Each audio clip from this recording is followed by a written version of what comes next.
Hello everyone, welcome back to our channel app tutorial. On today's video, I'm going to show you how to change email on Fiverr. It's very quick and easy, so let's get started. First of all, open your preferred web browser, then type in fiverr.com. Once you do that, go ahead, give your credentials, then sign in into your Fiverr account. Now, on the top left corner of your screen, you're going to see 3-line menu. Tap on it, then scroll down and tap on account. Once you do that, go ahead and select settings.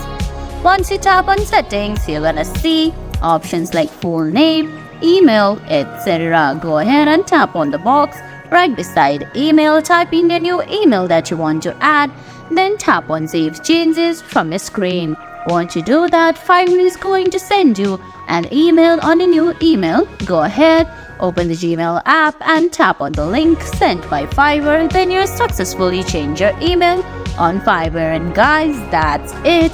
That's how you change your email on Fiverr.